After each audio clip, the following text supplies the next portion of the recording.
Hi Stampers, happy Friday. It's Meg from LovenStamps and this is Maker Mornings with Meg. And I promised you May baskets today because we have May Day coming up on May 1st.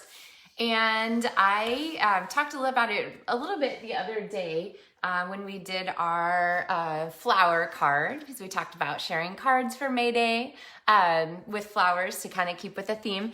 And I had a couple people share some information, so thank you Kathy and Carol, about May Day, which is a traditional celebration of spring. It goes back way far, and actually I meant to put a link in the video description, but I saw a virtual May Day celebration that our public library in Urbana is putting on, Urbana, Illinois.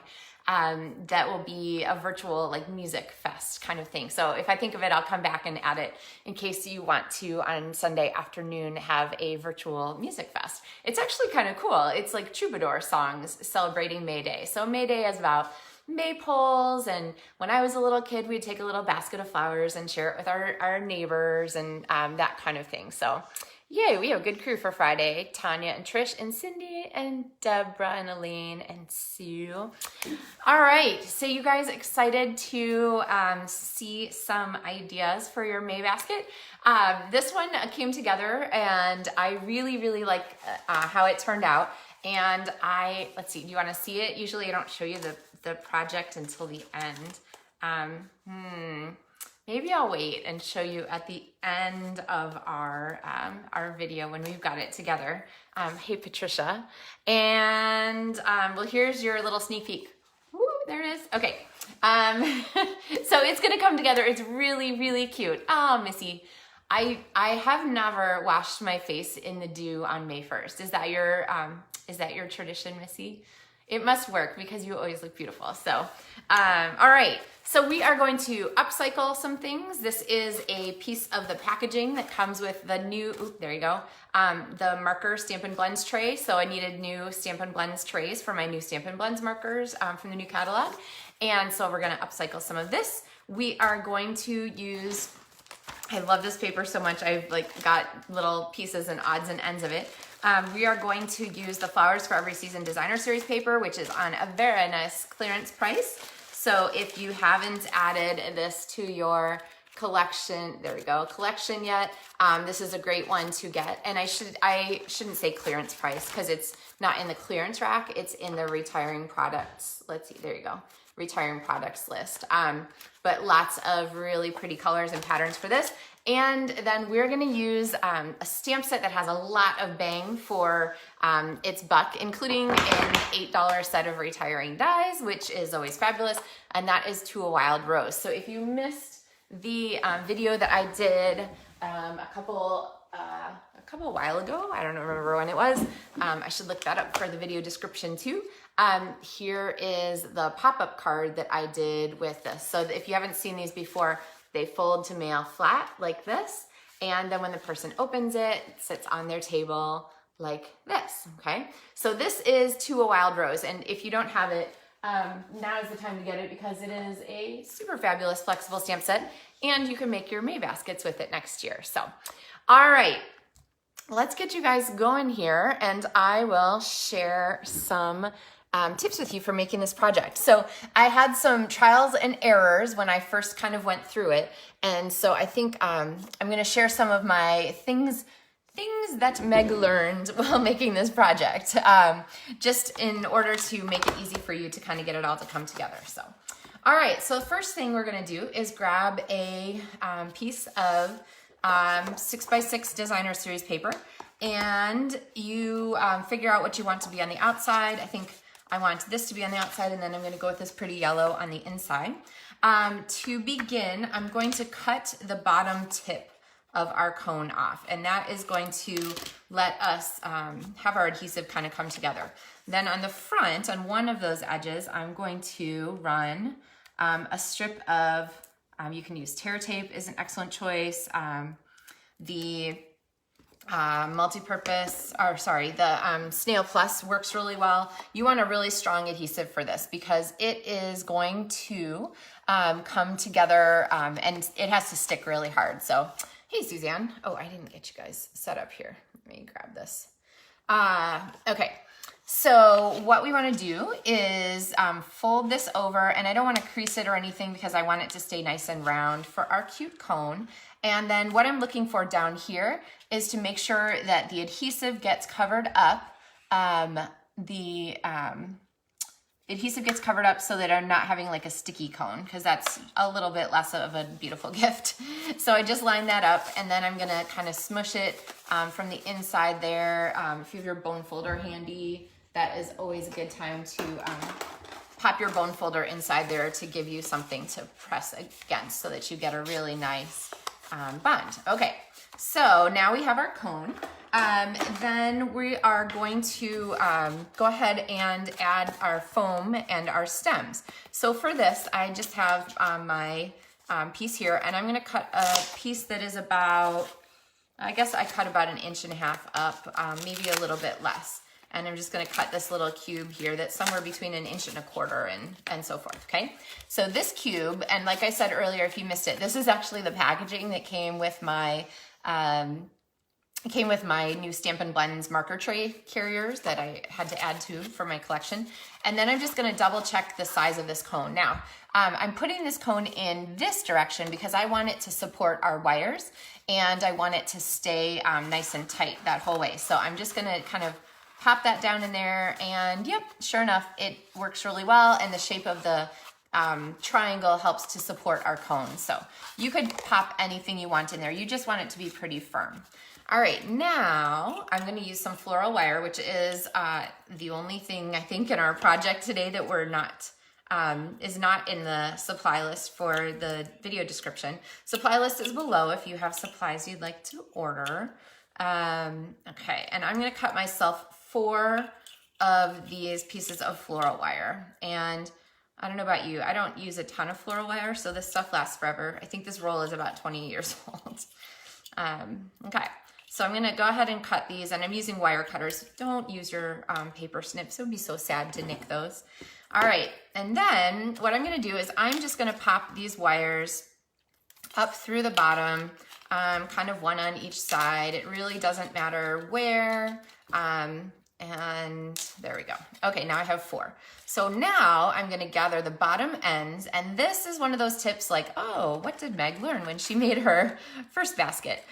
This is one of those tips that is kind of important, okay? Because you need these wires to stay firm. And so what you're going to do is you are going to twist tie these kind of together. So to make it easier, these pliers are kind of fun. They're just like floral-y. Actually, they're beading pliers, I think, for doing little crimping and stuff like that. But what I'm gonna do is grab all these 4, and I'm gonna make a little loop at the bottom. I missed one, to give me a place to hang on to them, okay? And then I am going to twist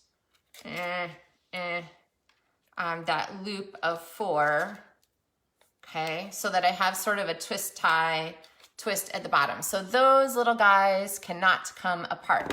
And then I'm gonna pop them up through, I'm gonna pull them kind of like little hairs here through our foam, and try and keep them kind of even so I'm not weirdly bending any of them. All right, there we go. Okay, so now you can see kind of we have our base, our flowers, and the advantage of twisting them all together like this is that they won't twist. Otherwise you get your flowers, ask me how I know, you get your flowers on the end and the flowers are spinning all over the place because your wires aren't really anchored. So let's check those, that look pretty good. I'm gonna fold this up out of the way a tiny bit.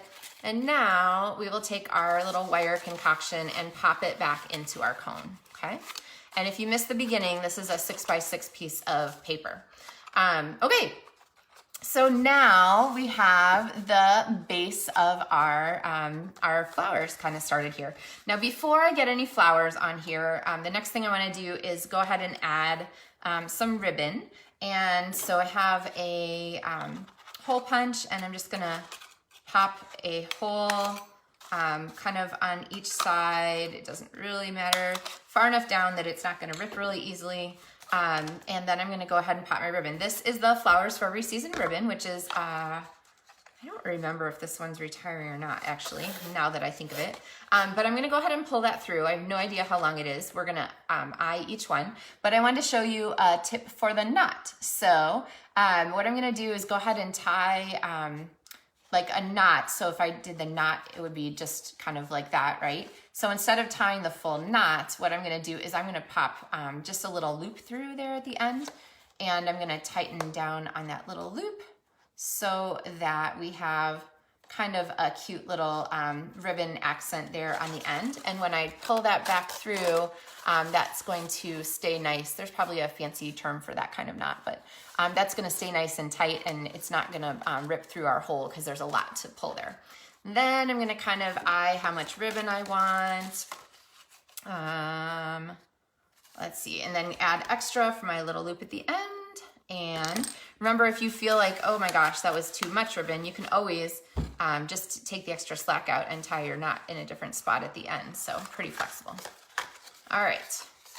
And you can also give yourself a lot of slack for tying your little knot thing because you're just gonna pull it back through there at the end. So, all right, tie, there we go, pull our slack back through. Okay, we're moving forward. All right, May 1st is getting closer. Somebody told me, oh gosh, I need to figure it out. Somebody left a comment that said they were making 50 May baskets. I'm super impressed. And another stamper, Kathy, said that she was doing little May basket workshops for her friends on May 1st. So she'd gotten them supplies in the mail, and too much fun. I love you guys are so creative. So, okay, so now we need some flowers to put in our May basket. So I am going to bring in a piece of basic white cardstock and some stamps. So I've got my Wild Rose. So 2 Wild Rose is the set that I'm using. And I'm gonna go ahead and give us 2 sets of leaves, actually 3 sets of leaves. No, 4 sets of leaves. Okay, and then I'm gonna take the insides of our leaf, and I'm gonna stamp off once so that we get a nice light color. And the color I'm using is just Jade, which is one of the colors that matches our designer series paper. And you'll notice that I didn't actually re-ink between those. I like the variation of the lighter colors and the darker colors. So, all right, then I'm going to get rid of Jade and bring back Poppy Parade. Let's see, let's do the Magenta Madness first. So our flowers here, my strategy for these, especially when you have a flower that has like a lot of different shape and so forth to it, is to kind of figure out and get them aligned as I put them on my blocks. And honestly, the easiest way to do that, you can see it best, I think, if I show you here, is to just like put your stamps right next to each other and, funny, I probably have these upside down, turn them until you see, and they'll be like an exact match for this stamp set because it is one that has a really good match on it, I think, there. So do you see now where the 2 stamp outlines are pretty much exactly the same? So then I would orient my blocks like this and go ahead and mount them so that they're pointed the same direction, every single one of them, okay? So I'm gonna take my foreground stamp first, and I'm gonna stamp the Magenta Madness flower, and then I'll just clean as I go along because I'm going to do Poppy Parade also, okay?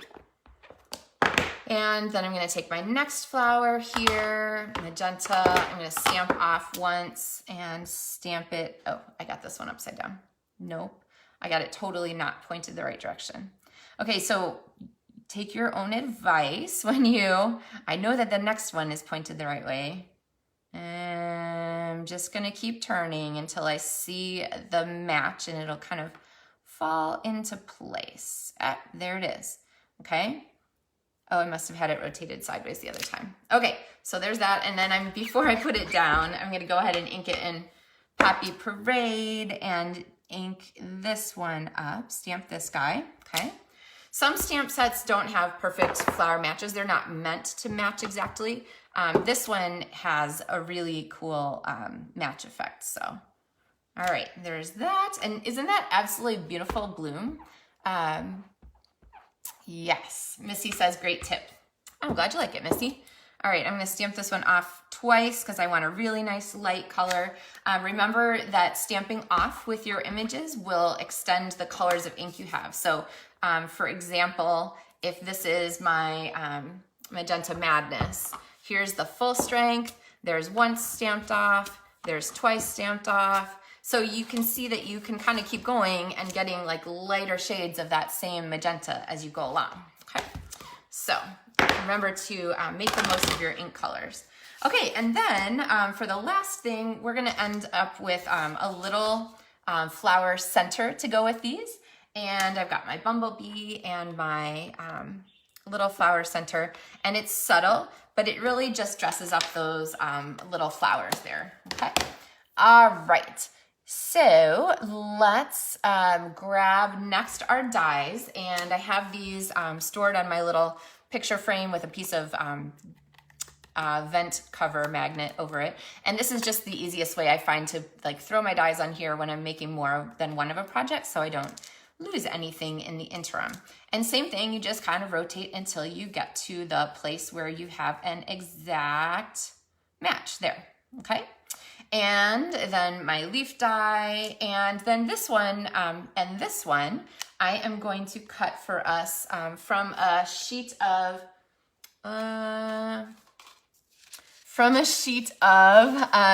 bumblebee cardstock, okay? So actually that one I've already cut. So here's this, and we actually need 2 of these because they're part of my tip for attaching your flowers, okay? So through the magic of television, like I said, I don't want to lose my dies. I have our flowers all cut out and our pieces here, and I'll set my dies aside and we can start assembling our flowers, okay? Now, this piece of foam keeps popping out here. You could go ahead and glue it. Hot glue would be a great friend. Put it in there in the bottom so that it doesn't keep coming out, but all right, so next, let me put this together. Oh, Sue says an extra D block. You know what, actually, it's a really, yeah, setting up your stamps and something like this. You can also like cheat and put one of your stamps on the back side of a block. For something like this, my recommendation would be to, well, I guess you can't line them up because it would be opposite, but at least you have your strategy, right? So I have my things at the top. It's just a little trickier to line up. But it could save you a block too, or just get more blocks. That's certainly my strategy. Become a demonstrator and get your blocks at a discount, right? Okay, flowers. So we have our pieces to assemble here, and I'm going to use mostly Stampin' Dimensionals for this, but there's a trick to the end of the ribbon, or end of the wire, okay? So what I'm gonna do for that is kind of figure out, we can rebend them, but I'm gonna kind of figure out where I want my flowers to go. So I think this is gonna be my pink one. And I'm just gonna make a little loop here at the end, and then I'm gonna twist it so that my loop is set up this direction. So that when I put a dimensional on the front and a dimensional on the back, with that loop trapped in between, the advantage of that loop inside there is that you get a much stronger bond there, and it's not going to let your flowers flip around. So there's a lot more surface area for your wire to adhere to the dimensional. So, and Carol, I am with you on this Wild Rose set. It's beautiful. And for $8 for a set of dies, really kind of hard to go wrong there. Okay, so I'm going to avoid touching these too much. I can rearrange them as we go along, but I'm going to pop my leaves on the back side there, and then my flower on the front. Now, there's nothing that says this dot has to be in the center of your flower, so I'm going to pop it off to the side here because that is going to give us the most space for our leaf to be able to be seen. And then I'm gonna do the same thing. I'm gonna put the red, the Poppy Parade Rose here. I'm gonna finish my loop there and bend that a little bit. I think we'll make it go off there and make a dimensional sandwich. Now, when you do your dimensional sandwich, you do want your wires to be like pretty flat. You don't want it to be like a big corkscrew because you want as much surface area as possible to contact there. All right, and let's see. I think we'll make our leaves for this one go the other way, and our rose here. Let's see. Do I want it to be shorter or taller? I'm gonna make it, I'm gonna make it shorter. So actually I'm gonna turn this because I want this to go up, and I'm gonna make this kind of flowery deal go down below it, okay? All right, now, you might be thinking, Meg, don't you have like a big sticky spot on the back of your dimensional? Why, yes, I do. So one of the things you can do is just grab something decorative to cover that up. So here is just a little piece of the double oval punch. So it kind of gives us a cute shape that is unobtrusive, and then I'm gonna pop that there on the back of our dimensional to cover up that sticky spot. The other one I kind of got pretty well covered, so. All right, there we go.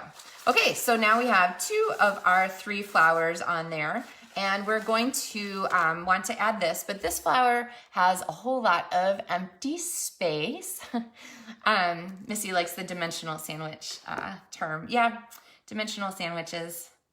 It sounds like something from Doctor Who, actually. Any Who fans out there? Okay, so I'm gonna do the same thing. I'm gonna make a dimensional sandwich. And if you find that your your wire is longer than you want it to be, just put like a little crimp in it. So there I put a little zigzag fold in it so that it pushes down further into our cone, okay?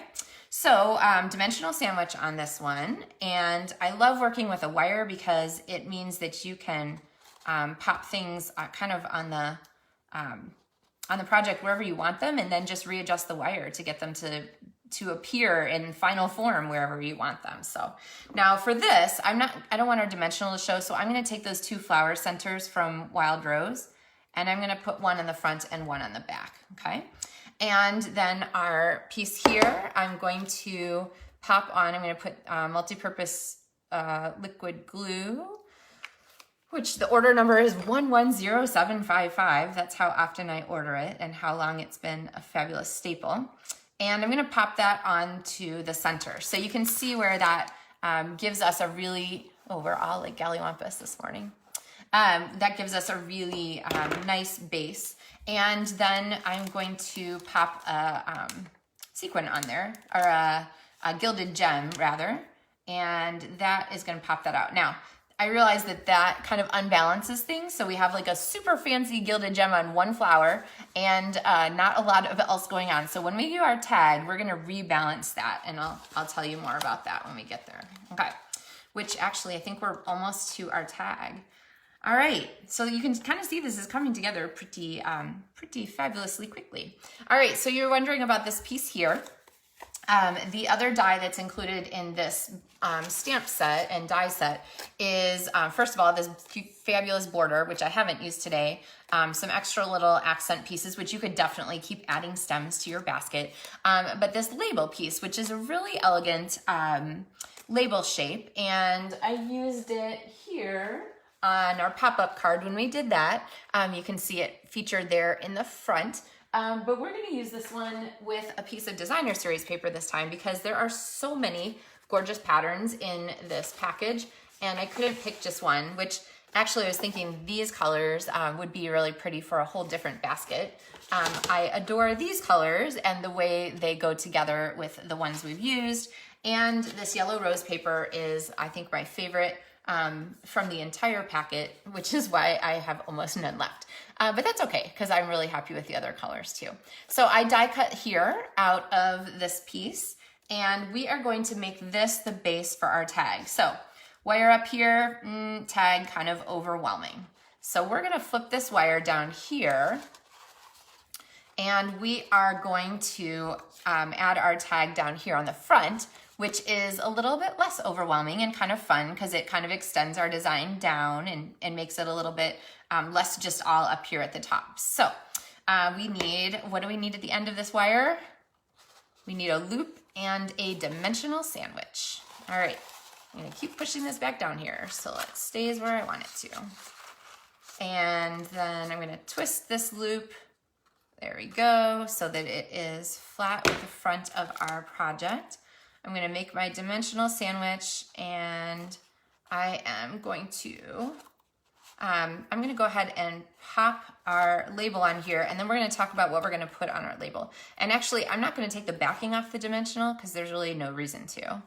All right, because we're not gonna stick anything to the back of it.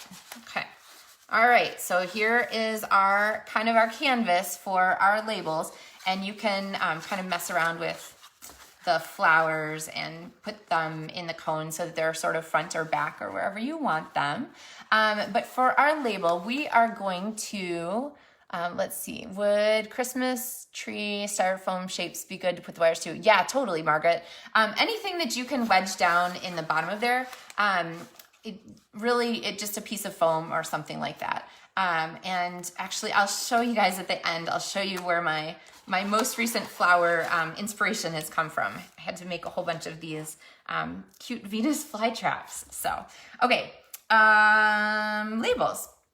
Now, I love this stamp blessed across here, blessed, and then you can put with it whatever you want. Blessed to be your friend, blessed and grateful, blessed to know you. We're gonna go with blessed to be your friend.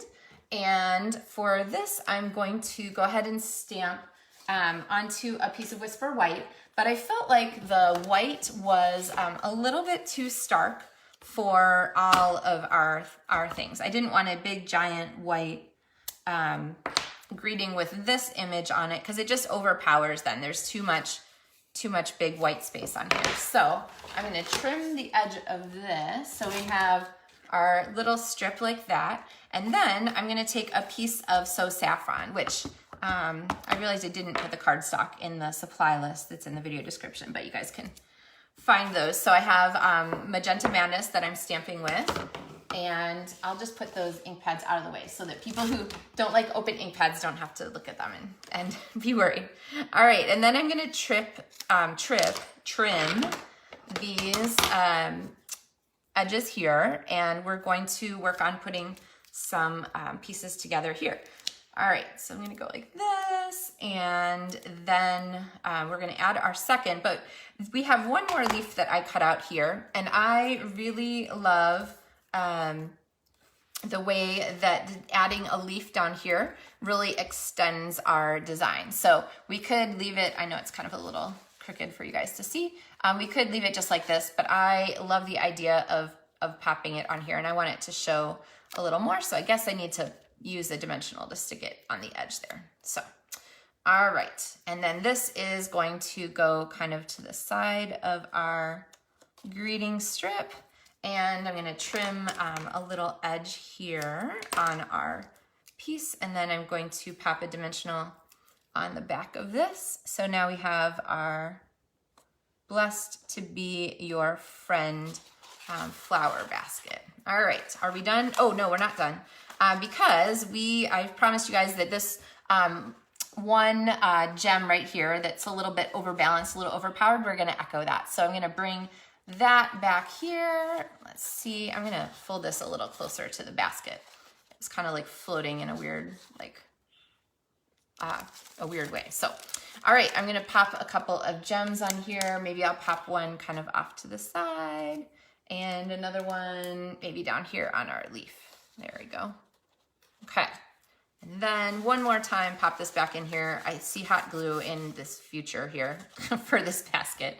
And then we'll tease out our ribbon. And let's see, I think I want this flower to be a little further in there, which there we can just tuck it down. Like I said, the great thing about working with wire.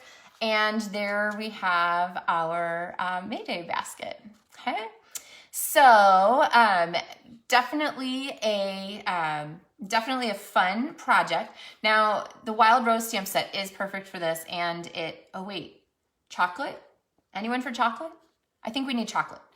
So there's all this extra space in here, and you could add some paper shred or all kinds of stuff in there, but really, who doesn't also love chocolate? And flowers are great, but chocolate really makes any treat that much cooler. So you could fit a whole bunch of these in here if you wanted, but there is now chocolate. I think it clearly needs one more back here. Chocolate here to balance out our May basket. Okay, so yeah, there we go. Now the proper ratio of stamping to chocolate has been met, and we are kind of set there. So yeah, I'm glad you guys like the chocolate. Who doesn't love? Stamping is fun, but stamping with chocolate is better. Everybody knows that. So here is better angle on our cute basket. And yes, you can do all kinds of fun things with the wire. It really just gives you some flexibility, ha ha ha, no pun intended, to do with it kind of what you want. So yeah, Sandy just said that she was talking to her son about May Day, and he had or grandson about May Day, and he said he didn't know about that. So I don't know, we used to make May baskets in school and stuff like that. Sometimes there's not a lot of time at this time of the year. Everybody's trying to finish the school year, but you could certainly make your own May Day baskets and work on bringing those back, right? Kind of fun to recreate traditions or to bring back things from when we were younger. So anyway, grab your 6x6 paper. Remember from the beginning of the video, I showed you how to make that cone with your strong adhesive. You can add your ribbon. This is plenty strong there to hold even with our chocolate inside. And then you can decorate it really with any kinds of flowers. I kind of like the contrast in the Wild Rose stamp set between the solid stamp flowers and these die cut ones. But clearly you can't get your order by tomorrow. So we do have express shipping, but that would be too awfully express. So yeah, just grab a stamp set, make some flowers, and make some May baskets. So on Monday when I see you guys, it'll be the last day for these retiring items. So don't wait to add them to your stamping toolbox, especially if you're a stamper on a budget. This is a really great time of year to add some things to your stamping collection, including the Wild Rose stamp set and dies, because it's one that you'll use for a long time. It's just really nice. Nicely drawn, nicely designed with some extra cool pieces in it. So, all right. So you guys gonna make May baskets? Yay, Sandy says yes, she's up for making some May baskets. And Carol says yes on the chocolate, of course, right? Trish, Sue, yeah, the chocolate was a big hit there, guys. Who would have thought, right?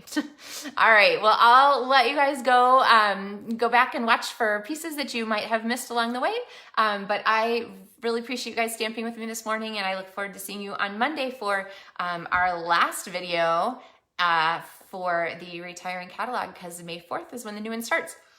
And on May 4th, we'll, clearly be celebrating May the 4th. So, all right. Happy stamping, guys. Enjoy your May baskets and happy spring.